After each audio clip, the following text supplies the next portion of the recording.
Welcome everyone to episode 13 of Holly's Business Pharmacy. It's a moment in time where I get to help you all on your business journeys, and that is thanks to Dell Technologies, who allow me to talk to you every single pharmacy session about topics that I know that are going to help you. And today it is Markets and Fairs 101.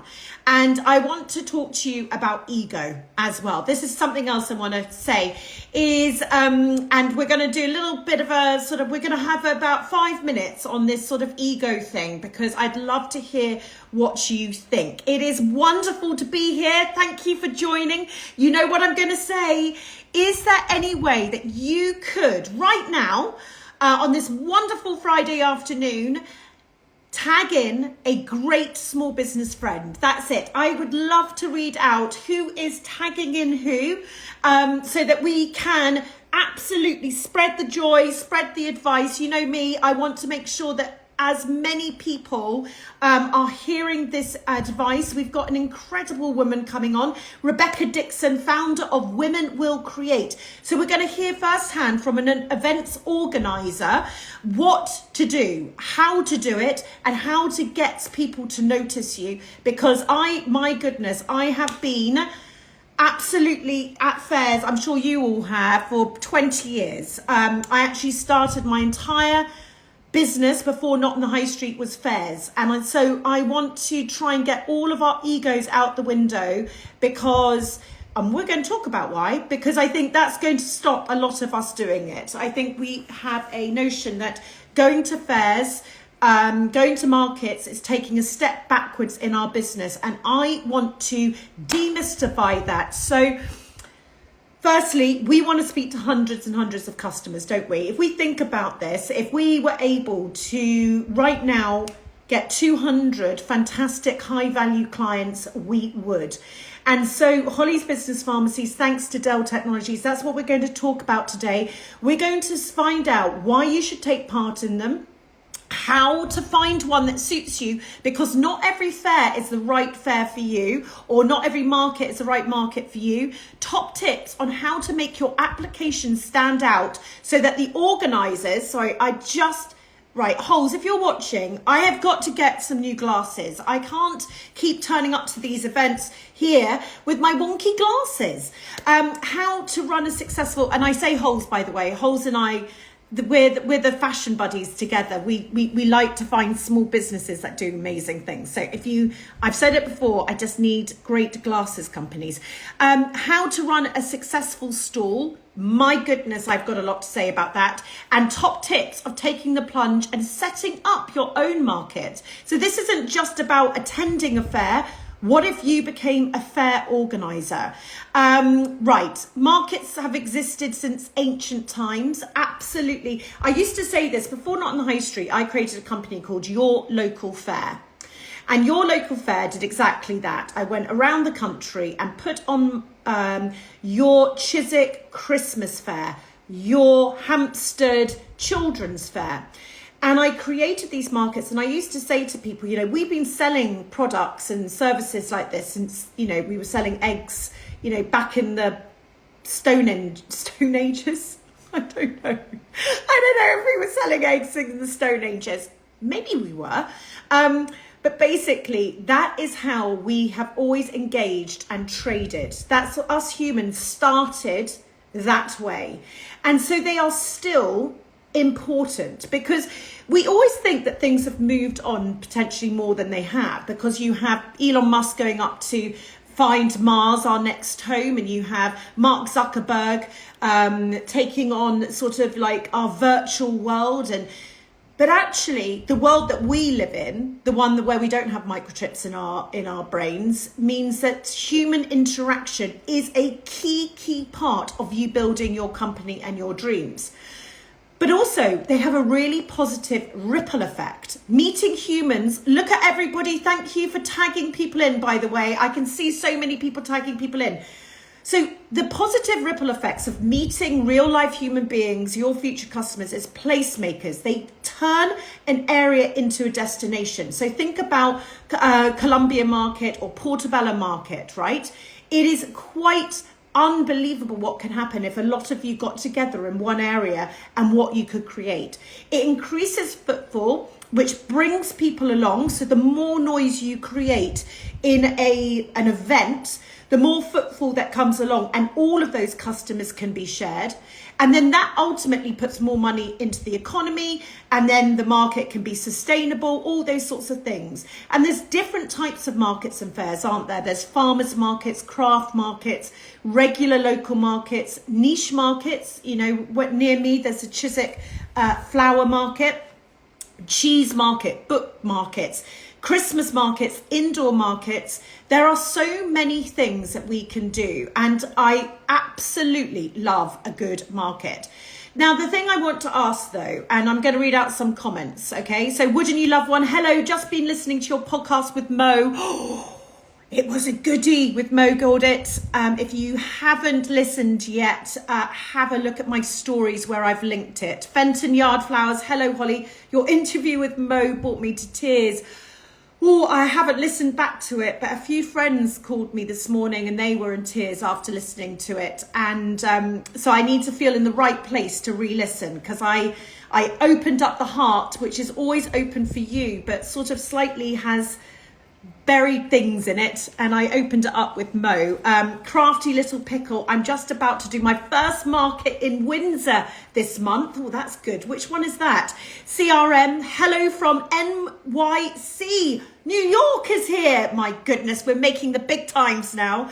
Wouldn't you love one? I did a fair with Tilly and Primrose last weekend. Lovely to see people's face to face. Isaac Bazaar, I've got another market coming up. The last one was not great, but I think it was the wrong place for me. Yeah, we're going to talk about that, because not every fair and market is correct.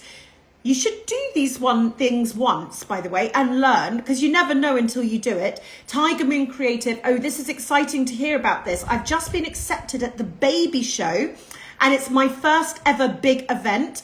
I've been accepted as new kid on the block, so I get advertising too. This is absolutely fantastic. Sparkles Eco Shop. Hello all.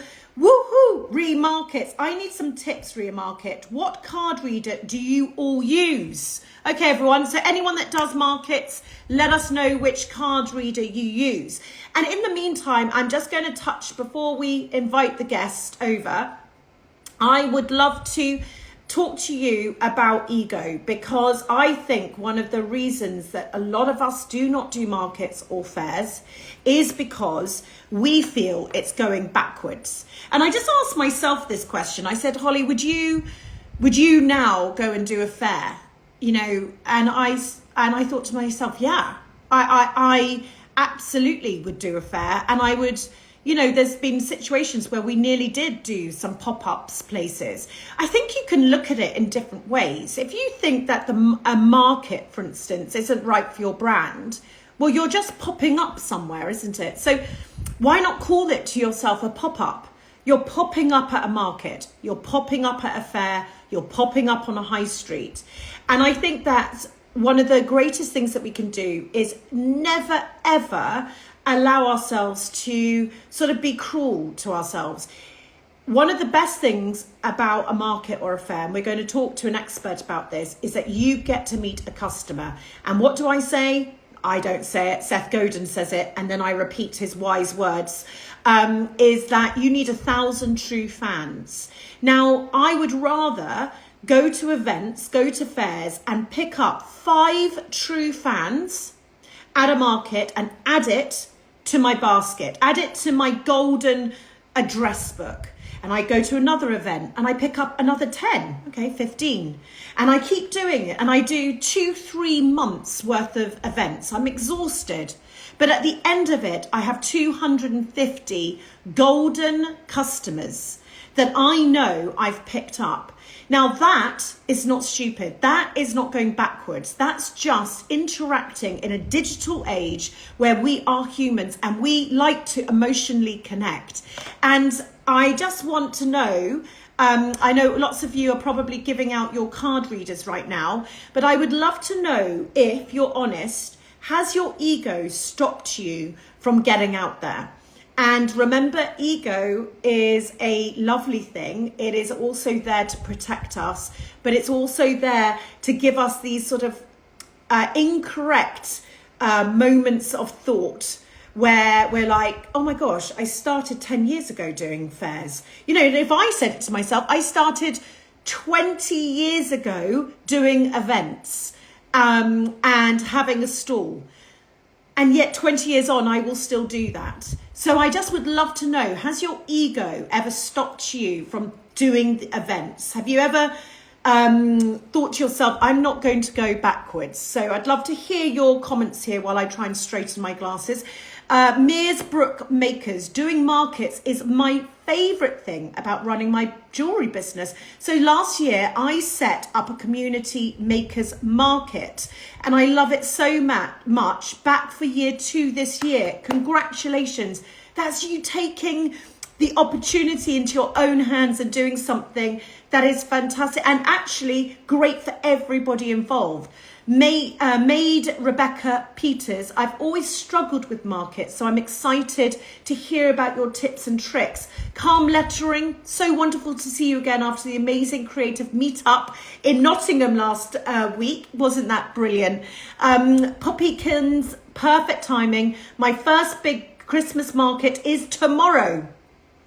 Card readers, by the way, iZettle, Square and Sum Up. Okay, so we use iZettles always when we do events. Square is another one and Sum Up. So those are the 3, but iZettle is the one that we use here.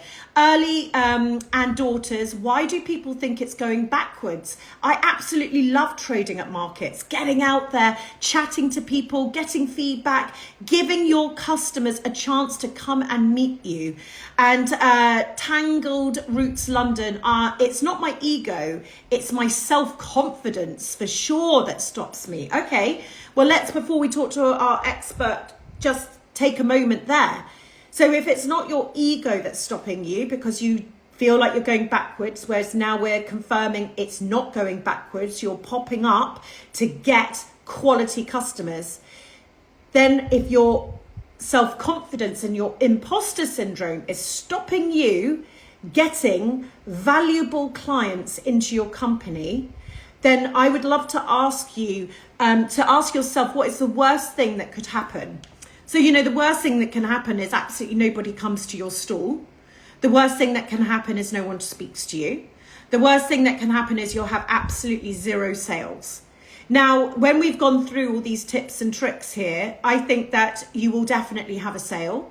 You'll definitely have people talk to you. You'll definitely, even if you don't have a sale, gain valuable information. So I really want you to listen to everything that's going to be spoken about today, because ultimately your imposter syndrome cannot dent your business. You cannot allow it to stop you in your tracks from growing your business. And so today I really hope some of the things that we're going to say are going to help you. Coconut Achea, I think it is. I've never thought of a market as going backwards. They're a joy and they bring great profits. And Cleo Magic, not ego, maybe a little fear. Okay, well then let's definitely talk about this. I am going to join. Let me just double check something. I wrote some notes here. One of the things I want you to do is I want you to find the right market or fair or event for you. I want you to ask yourself what you want out of an event. Is it sales? Is it meeting people? Is it PR? Is it a community? What are those things? Is it meeting your customers that are local anyway, and so you feel like you can gain more of a relationship?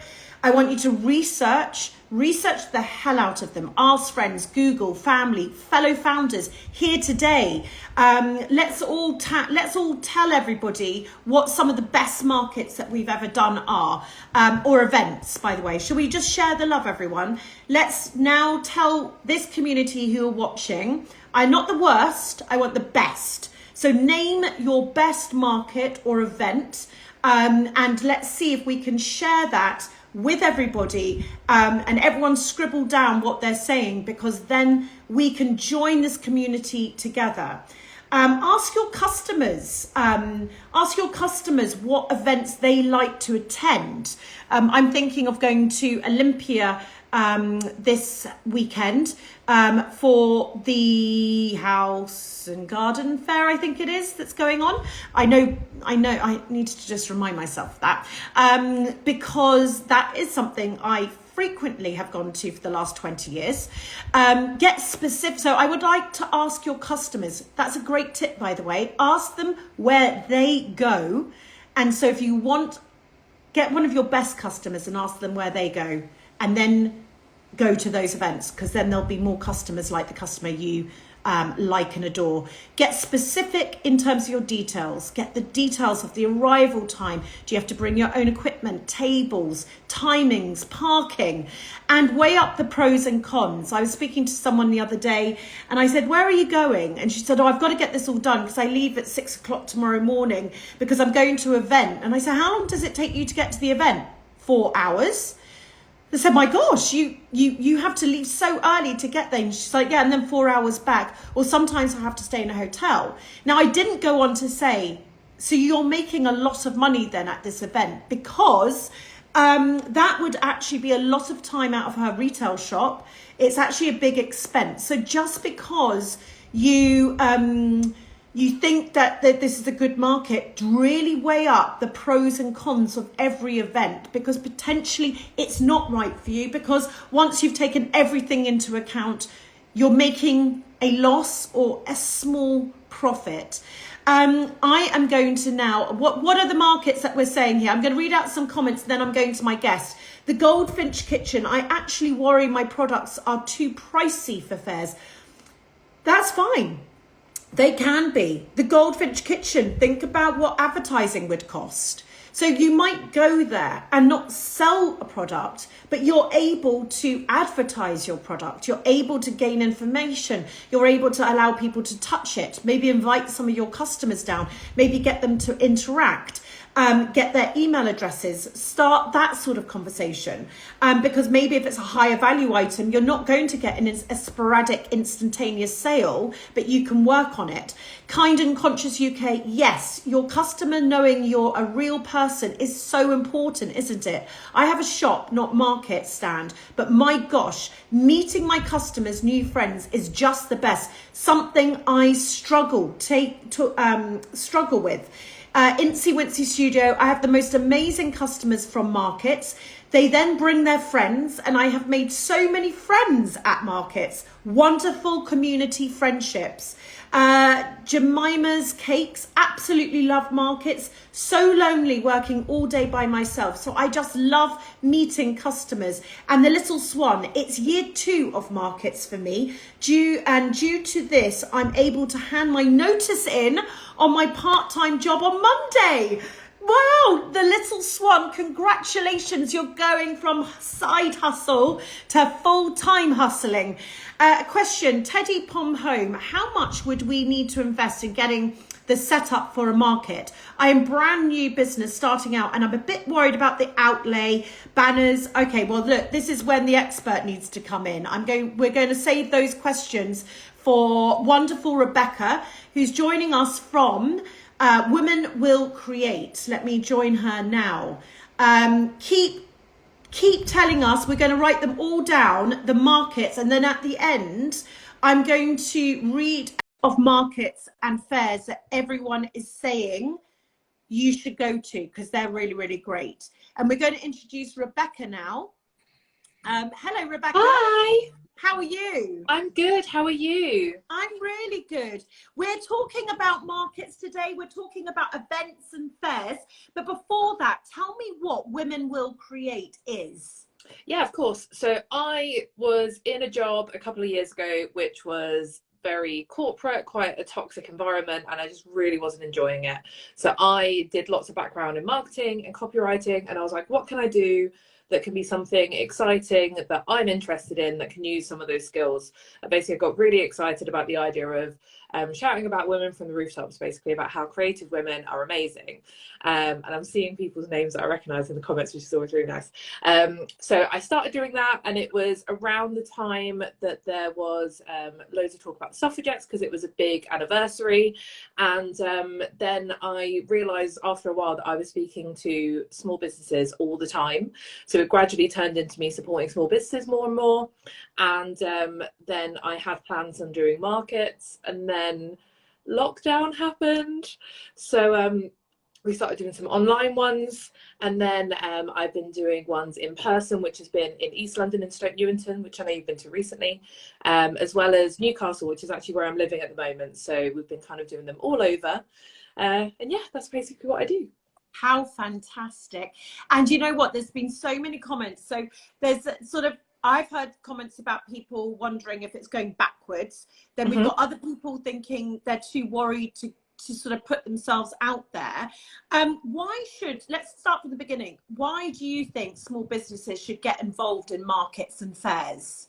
To be honest, I think there's so many reasons, and I think it's really, really easy to hold on to the idea of it being about sales and only sales. And obviously that's an amazing bonus, and it's what everyone should kind of have something to like strive towards. But there's so many things that are really important, and I could see people talking about it in the comments as I was watching when you were talking earlier. And I think there's lots about, you know, gaining the confidence about how you're feeling about your business, speaking to people. I have found it really, like, it's been quite hard to kind of think about how people perceive it on a day-to-day basis, because I think everyone looks at it differently. I think just feeling confident in how you're speaking to people, whether it's other market holders, whether it's just your customer base, I think all of that's really important. A lot of market research is another great idea. So I had a market in September where I had someone kind of do a soft launch of a product. Yes. So it was a way to kind of see how it went, have conversations about it in person, and it's only been online after that. So it was a way to kind of see what was picking up. I get a lot of people as well that it's their first ever market when they do mine, and although that can be a little nerve-wracking on my side as well, because I want them to have the best day possible, I always kind of go through what works for them. So even the idea of they could have all these things and go, well, I've sold these things online, but I'm not sure if this works. It kind of gives them an idea of maybe I should be focusing more on this. Maybe I should be doing this sort of style a little bit more. That's what people are grabbing for. That's what people are talking about. So I think there's lots of factors. And again, we all know that we could be sitting at home. I sit at home on my own a lot as well. And I live for market days, because speaking to people face to face, although on a market day for me I speak to a lot of people and it can be quite overwhelming by the end of the day, I love it because I get a chance to interact with people that are just doing things that fuel their passion. And I think that's the most important thing. And we've got to also think, you know, I started markets back in 2002, a fair, and it was basically the beginning of my thoughts for Not on the High Street. Innocent started doing festivals and used it as market research, where it's the famous story, should they quit their day jobs? Yes, no, don't know. I can't remember, 3 buckets. And everyone had to put their juice, you know, they tasted the smoothies they were creating and they had to disregard their bottles into the yes, no, buckets. And it was overriding yes. So the next day, the story goes, all 3 of them quit their jobs to start Innocent. I didn't know that. Yeah, and so there's so many people use events, as you said, as a moment to just have that touch point with human beings and really ask them true questions. You could have a new range, a new style, a new way of branding yourself. And as you said, it's not just the sales. I think that is such an important, but of course we want sales. Yes. But this is relatively an inexpensive way of marketing when we think about what marketing truly costs out there. So I want to sell at a market. I found one that I like the look of. I now need to apply. You must have so many applications. So what are your top tips for making your application stand out? I mean, obviously mine's a little bit different because there is a bit of a niche in the sense that I know that small businesses can be, I find that the majority of small businesses that I speak to are women.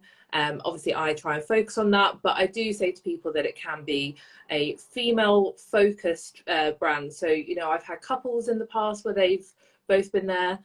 So it doesn't have to be that there's no men only. I have had to say that to a few people. It's okay. Men are allowed in the building, you know. But I always look for lots of detail. Um, Anything that kind of showcases what they do, why they do it. I love a story behind a brand as well.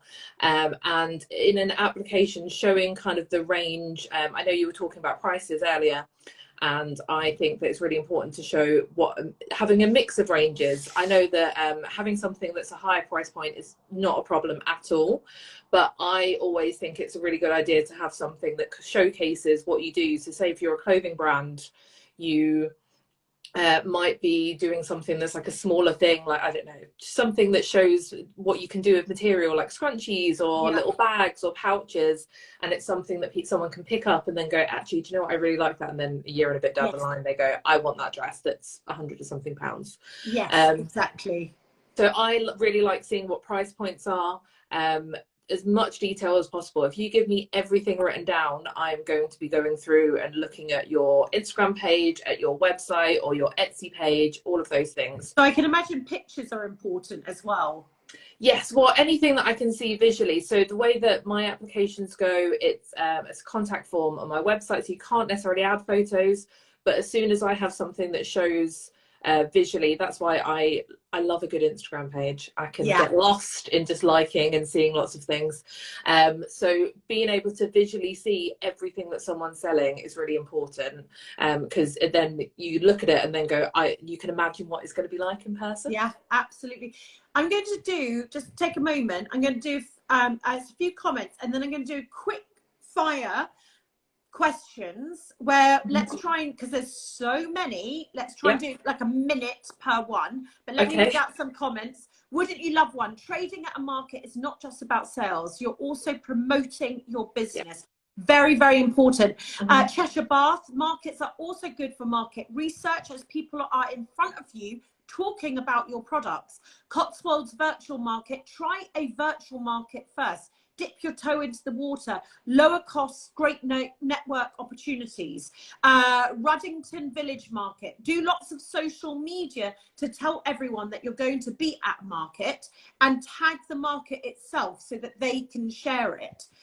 Pinky Swifts, I do many fairs and upcycled furniture, which are all high price, purely for publicity and talking about commissions. I never plan to sell anything. I think that's a nice mindset actually to go in.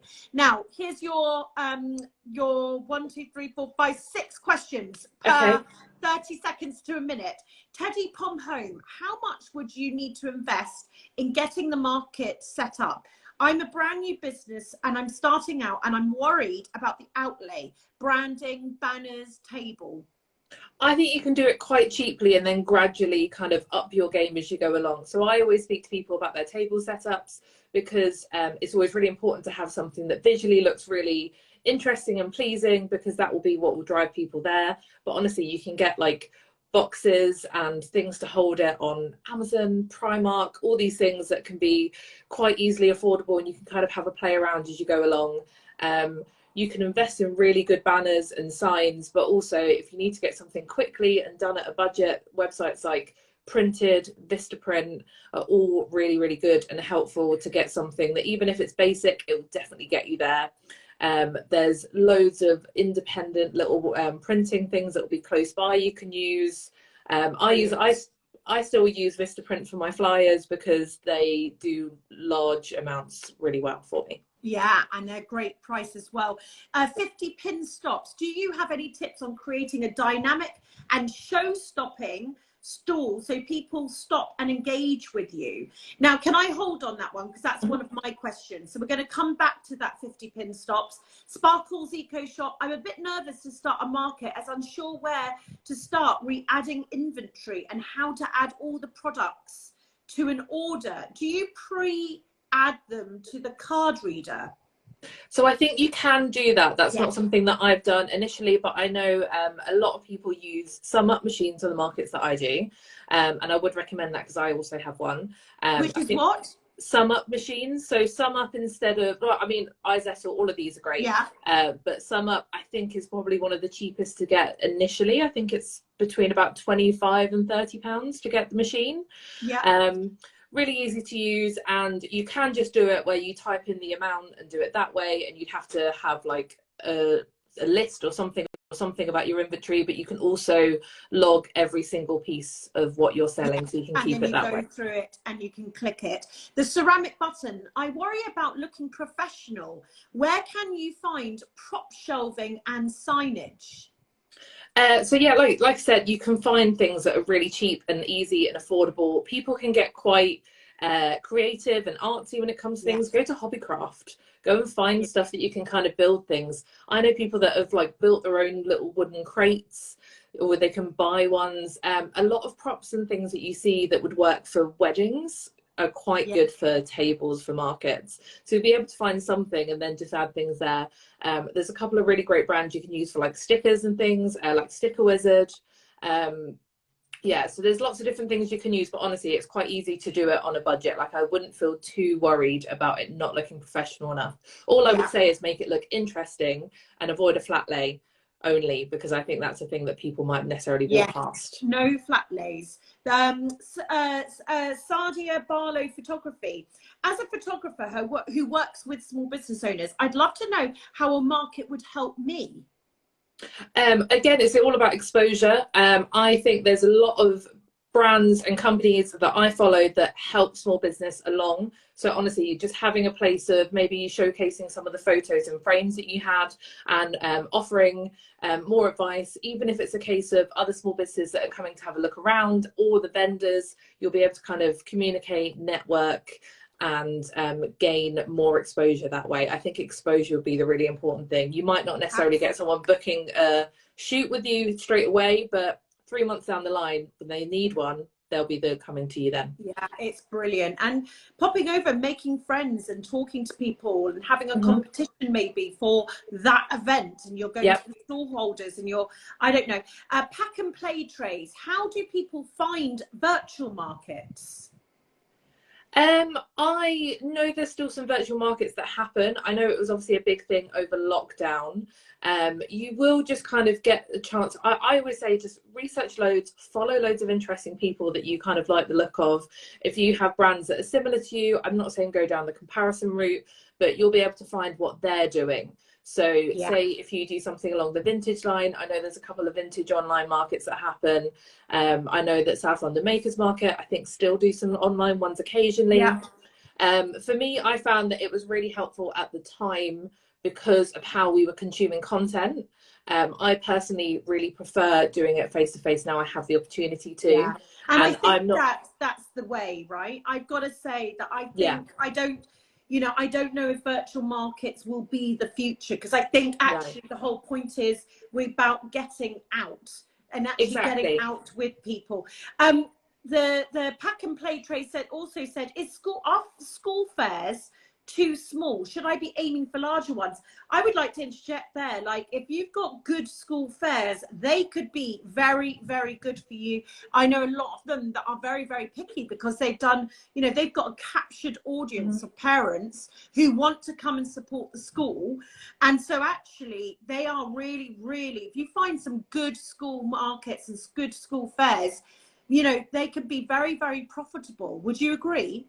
Yeah, I mean, when I was a kid, I feel like markets at school were a little bit different. It was definitely lots of like roping in parents to kind of offer things.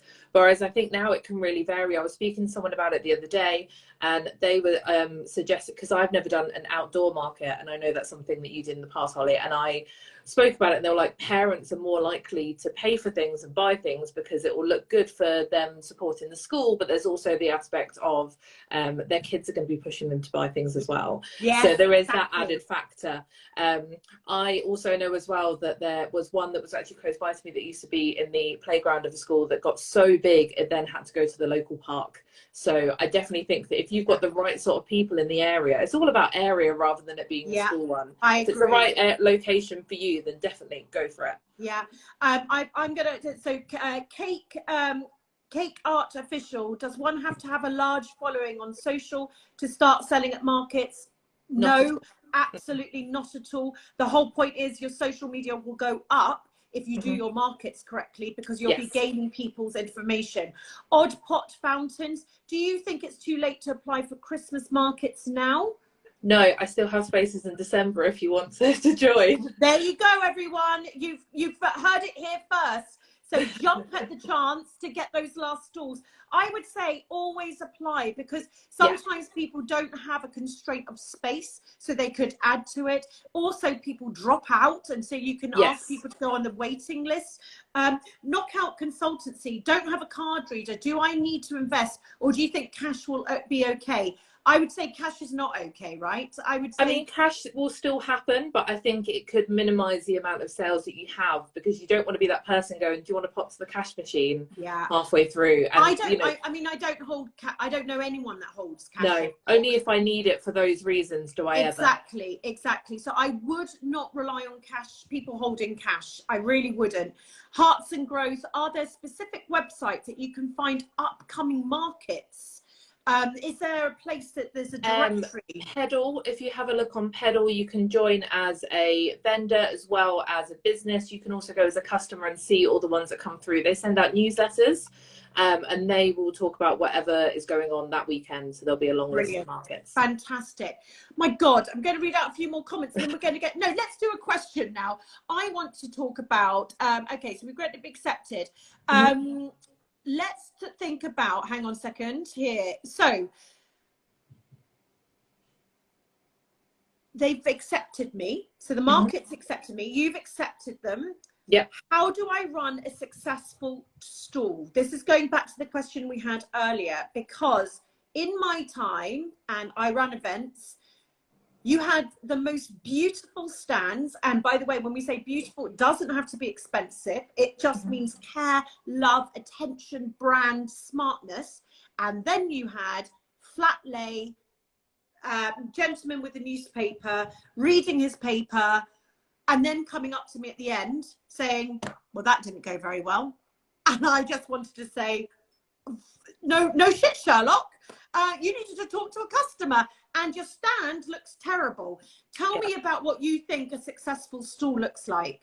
So when I first started doing in-person markets, because I love going to markets personally, I've always been that person that likes to interact, have conversations, and I'm much more willing to buy from someone. I want to buy from them if I get a nice feel, a nice vibe, conversation. I love a chat, what can I say? But there's lots of ups and downs. A friend of mine used to work at Camden Market about 10 or 12 years ago, and she had a stall, and she was very interactive in terms of how she spoke to people as well as her setup. She always used to say to me that it was really obvious when you could tell that someone wasn't going to do very well, and it was about how they communicated and their setup, which is why I'm very anti flat lay. I don't mind a little bit, but there needs to be something else going on. And my first few markets, my friend walked around, supported people, tried to have chats, and then she'd come back and be like, give me a bit of feedback about like how it was. And not that anyone necessarily did something bad, it was just kind of like, oh, you can see, look at this person, she's really interacting, she's doing this, she's got this, and you can kind of tell from that. I mean, I am a big fan of making something look interesting. Think about it, if you have something that can go on a rack, put it on a rack.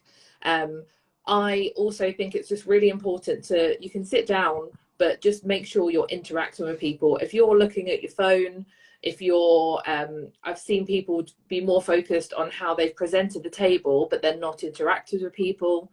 It's all about how you speak. But I know there's a fine line, because I think there's definitely part of people that go, oh, I don't want to annoy people. I don't want them to have a conversation with every single stall holder. It might be too much. But if someone's interested, they're going to hover. So in that point, that is the time when you can have a conversation with people. And I think that's really important.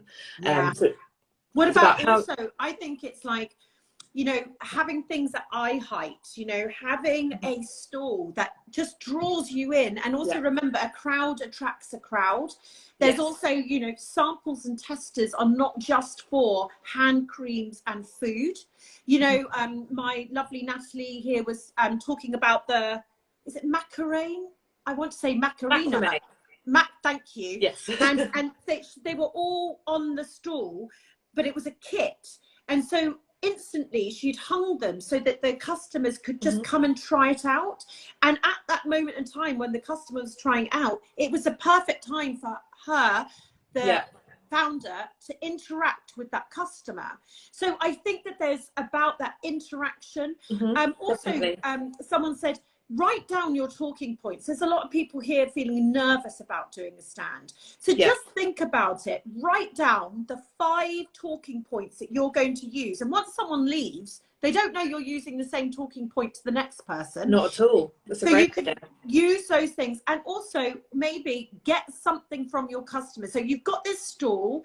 Brilliantly, you've said it needs to be 3D. You know, it needs to be, you need to come into the store, don't you? Have your different price points. Make it look beautiful. I mean, that's the whole point, isn't it? You want to just have a market feel. I think some of the best markets are, you know, like the sort of German Christmas markets, when something looks absolutely beautiful. It feels like you're walking into Instagram. You know, that sort of feeling is gorgeous.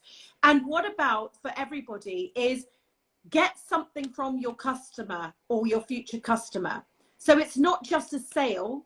It could be a competition you're running, or a creative QR code, or an email address. You know, the idea is that you are getting something from that person. So when someone does come along, you want to interact with them. If it's not exchanging money, it's exchanging, I'd love to tell you about my new range that's coming out. Yes. You know, that is the point, isn't it? I also, one of my favorite things that I've seen recently, and I've suggested this to a few people. So you mentioned about QR codes. So I have them on my flyers and I have them on my business cards. But I have seen brands just have them on their table. So it means that someone can just get their phone and swipe, and then it's an instant follow. From experience, when I used to go to a lot of networking events, it was always a case of, I would ask someone for their Instagram, and rather than forget about them, I would save the random post, and then I could go back to it. So not everyone's going to be thinking that mindset, but you'll definitely be able to have a conversation that can kind of remind people about who you are, what you do, why you're doing it. I can't remember the exact thing, but I'm sure there's a thing that says, like, sometimes it's like you hear about someone's brand 7 times before you buy something. Yes. Well, we wax lyrical about that here 7 times. And we all think, oh, I've said it once, that's enough. And then we might say it twice. It's another 5 times you've got to say something. So 7 interactions is where then you start to react to it. I've got to read out, there's so many comments coming through. The littleredcabin.co.uk. I love standing on the customer side of my table. It feels more natural, and it seems to be less of an obstacle to start a chat with passers-by without feeling like I can't talk to her because I just don't want to buy something. That's a really clever tip, isn't it? Just I like stand that. on the other I like side. that. I will also say, invite your friends. Without being like, don't just stick to only speaking to your friends, because it's a comfort blanket, right? But getting your friends to, because people don't know they're your friends. They could sit behind or stand there and take over if you need to, like, nip to the loo or get some lunch. But also they could be picking something up as a customer's going past, talking about something, and then it will get someone else to look at it. Like you said, a crowd attracts a crowd. A crowd. When I started Your Local Fair back in 2002, I had my own stand, and I used to do plant arrangements. Anyway, it's a bit mental. And wreaths, that's what I did, and wreaths. Yes. And I used to get my mum, even though I was running the event, I would have my own stand. I used to get my mum to literally stand by the stand for about 5 or 6 hours, because I needed someone to stand by the stand to make it look busy. So get your mums and dads involved, everybody. Tell your best friend that you'll buy her a bottle of wine if she just becomes your customer. So the first ever market I did, my mum came. So my mum loves to flyer on my market. She gets very into it, and also you can't say no to someone's mum. Yeah. So she will always be flyering outside, and she's ruthless because she wants people in. But I also found that loads of people brought their partners or their husbands or their boyfriends, and I made it a running joke. It was like the like supported partners club, because my husband was helping as well. Like, people are more than willing to do all these things. Like, you don't necessarily want to, you know, ask so many times that people aren't always able to do it. But I had my friend turned up at the market I did just last week, and she literally flyered, was really chuffed when people went and bought from people, went and had interactions with people. Your friends and your family care about you and what you're passionate about. Yeah. So they will come and do these things for you. Yeah, it's a great tip. Kind and Conscious UK, I think where you stand makes a huge difference, and not sitting behind a desk. As tempting as it is, if you're at the side of your desk, you can interact easier when handling and showing products. Mm-hmm. Mindful Market UK, applications are still open for Leeds Mindful Market, Saturday the 26th. Ruddington Village Market, Stall Finder is another market listing website. Yes, I forgot about that one. Good idea. Yeah, so what's that? Stall Finder. Western Sketch, it's such a great marketing opportunity. I absolutely love a real life market. Nothing beats the feeling of a real life sale and meeting your customer. The Little Swan, I find school fairs great, especially private schools where people are possibly have a little bit more money to spend. Mm-hmm. Mindful Market UK, inspire your customers with your merchandising. Think about your fave shops to browse and how they look, and then take inspiration. And 3 more comments. Wild Bloom Box, wooden plant pot shelves on eBay are half the price of custom shelving. Yes. And Sling Amy Bobs, I always have a little table next to my store with a little chalkboard to help entertain children. Ooh. So that parents can browse my stall without the kids. That's a good tip. That is a great idea. I love that. Sparkles Eco Shop, I love to create golden tickets in my orders, and we'll take some to the market. What a lovely idea. 2 questions here. Tangled Roots London, how much of a cash float should I take with me? Well, we just said we don't necessarily think cash is the way forward. I don't really see people taking it. I mean, 30 quid, take it just in case. If not, then, you know, I'm sure you'll be able to use it elsewhere. But honestly, I do think that card machines are the answer, and they're quite easily to get. They're quite affordable, and easy and to it's a lot easier as well. Yeah. And pack and play trays. Do you advertise the price of things or leave it as a talking point? I think prices should be there. Yeah, it's also an opportunity for you to maybe do some deals. So it might be like a 2 for 1 or something, and it might not be something that you can get on your website, your Etsy page. So it's like an added factor that people will want to necessarily buy something. Even if you have something at a higher price point, I would still add it on there, because even if someone might not buy on the day, they'll be aware of it, so that it's something they can aim towards. I had a jewelry brand in a market, I think it was in July, and she had lower price points, so it was like 25 to 30 pounds, and then there was a larger ring that I think was about 150. She put it there to showcase what she could do with the price there, and it just happened to be that someone walked in that wanted it, and it was her first sale of the day. So it's good to have those there. I know exactly, and it's a positive thing, because she just did it to showcase it, and then it was a really upside, like she wasn't expecting it. And I think stuff like that's important. Show your range, and like I'm a firm believer of, like, show something that is a little bit cheaper, something that is more, you know, I buy cards at every market I go to. I will always buy cards, because I like to be that person who has cards for every occasion, just in case.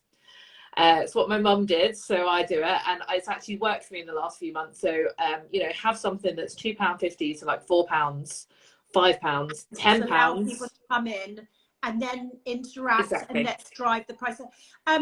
At Two Little Lights, I'm a lampshade maker, and I've recently upgraded my setup with a large A-frame, which allows me to hang light lampshades above my table, and it's made such a difference. I imagine actually in the darkness, if you're outside, having lights, I think actually is a really nice thing. And the Goldfinch Kitchen, I'm taking my 8-year-old son along to help learn and essentially tell my story, as it's a huge part of it. Also, everyone likes a great kid, right? So I'm not saying child labour here, but I am saying, you know, when I would have Harry, he had his own stall and things like that when he had his own business. But people do love family. You know, they do love to think that you've got your family there and your kid or your husband or your mum, because actually that brings a part of your personality to. Tell me, before I'm going to read out a list of places, I'm loving running my stall, but I've spotted a gap in the market. And this would be someone who goes, I might set up a little market in my area. What would you say are the couple of pieces of advice that you would give after the fact that you do this? Research, go to other markets, even if it's slightly different to yours. Yeah. Think about where you're going to be doing it. I think it's really easy to find somewhere and go, oh, there's space, but it might not necessarily be the right location. Like I am incredibly lucky where I am in East London. Abney Hall is known for markets. There's a lot that happen there, and the footfall is amazing. And I always get questions being like, oh, where else would you do it in London? And I would love to do it elsewhere, but you know, I want to put the research in. I want to make sure that it's the right space.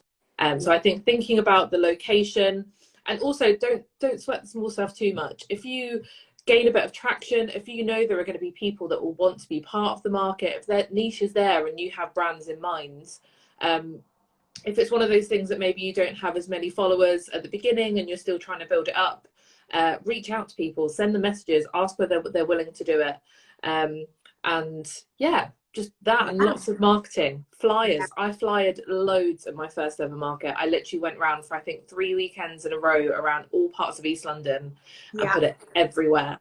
Absolutely. So it's what I did. I mean, I did a post today actually. It's a picture of me flyering.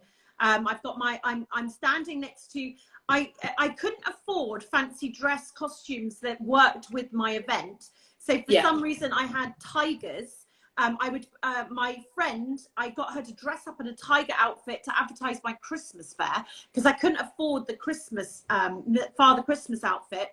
And her and I would just go up and down the high street 2-3 weekends in a row. It was absolutely shattering, actually. Because, but it was talking to people. And that is an amazing way of drumming up that sort of that hopefully frenzy of coming to the market. Wouldn't you love one if you can go live at an event and tag the organizer and location in? That is also a great promotion. And Chloe Wood's Artist, a recent art market I staffed, the quietest stall was the one with no prices on it. By the third day, they all had prices on it and far more engagement. So that's a great, and I've got 3 last questions and then I'll let you go and actually get on with your day. But it's been amazing, this. Cape Art Officials, are markets suitable for artists selling original paintings, or should I just focus on prints? So again, I think it's about price points. So I think it's great for exposure, but obviously if you've got artwork that's going to be quite a lot more expensive than a print, it's not going to be something that makes as many of a sale, but it's good to get your art out there.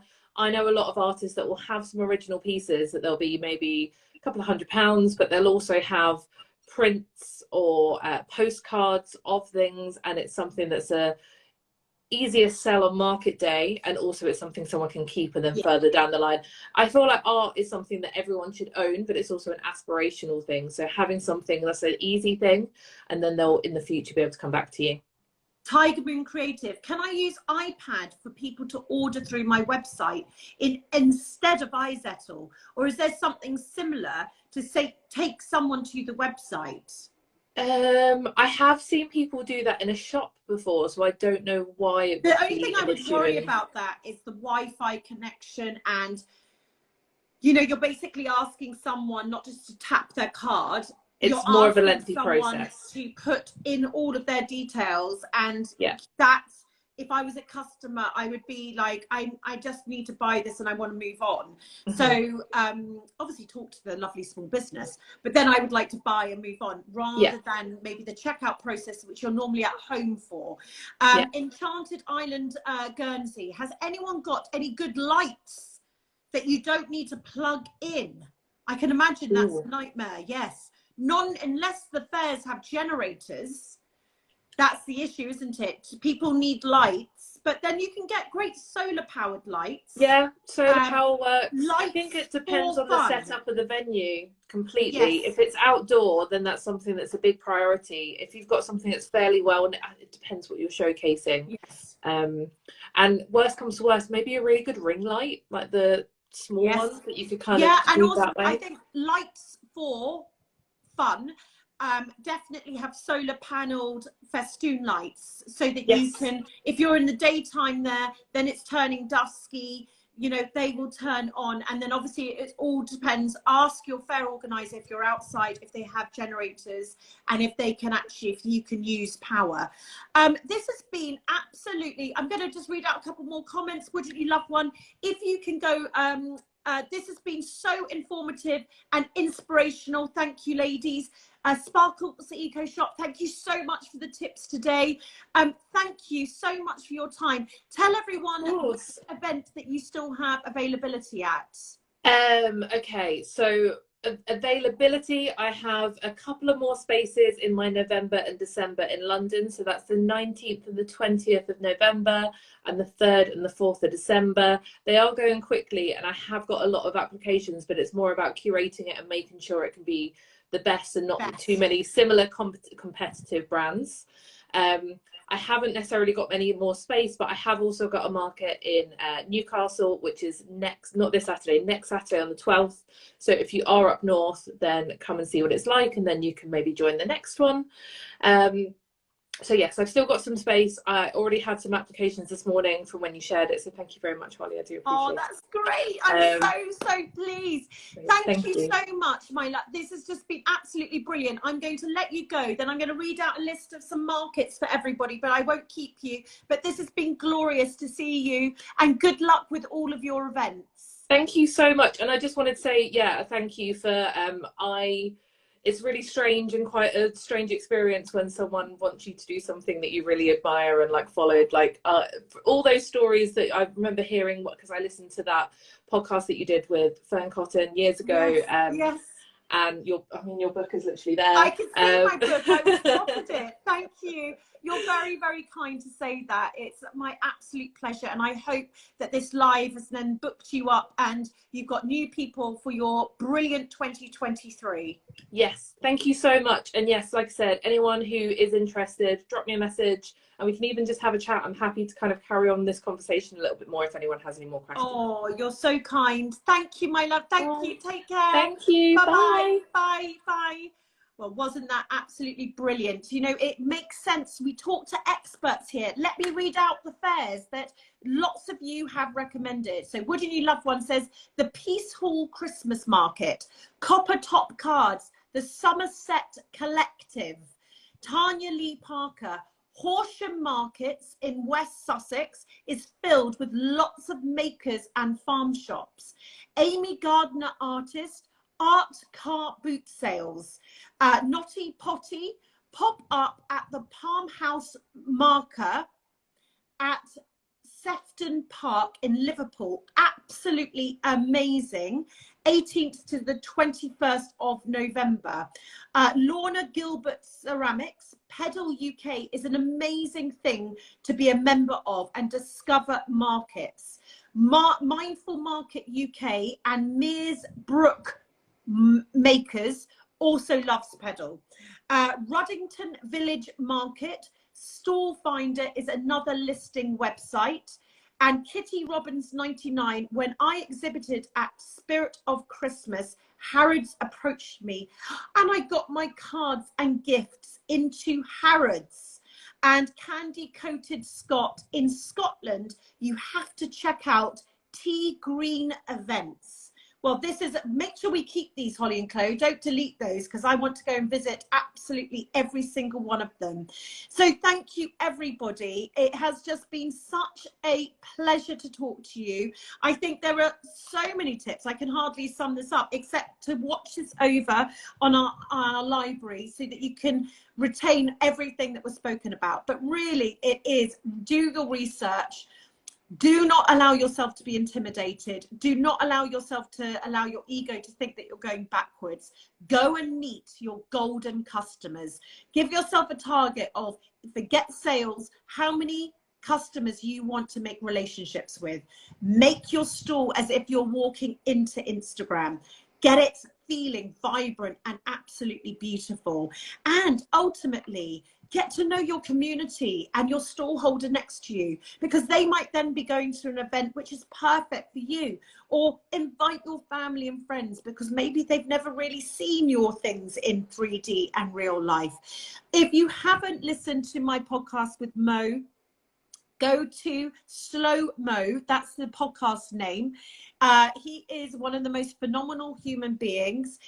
He was very, very, very high up at Google, and he is a phenomenal human being. He's had tragedy in his life. If you want to listen to my podcast with him, where I interview him, go over to Conversations of Inspiration, Mo Gordit. He lost his son, and it's one of the most pivotal, life-changing moments of his life, of course, obviously because of the grief, but also because it changed his entire life to aim for happiness.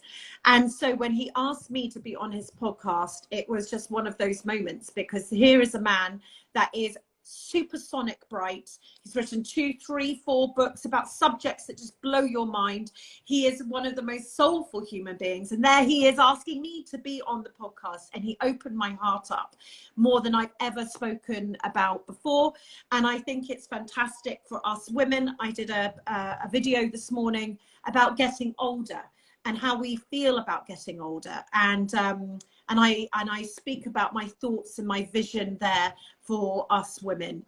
This has been brought to you thanks to Dell Technologies. Dell Technologies is one of our favorite partners. We've been working with them for years, and they allow me to have this moment to talk to you, to talk to Rebecca, the expert, and bring you, hopefully demystify areas of industry, and give you sound, realistic, I can't speak now, it's Friday, hey, realistic advice. So thank you all for joining, and I'm looking forward to seeing you again.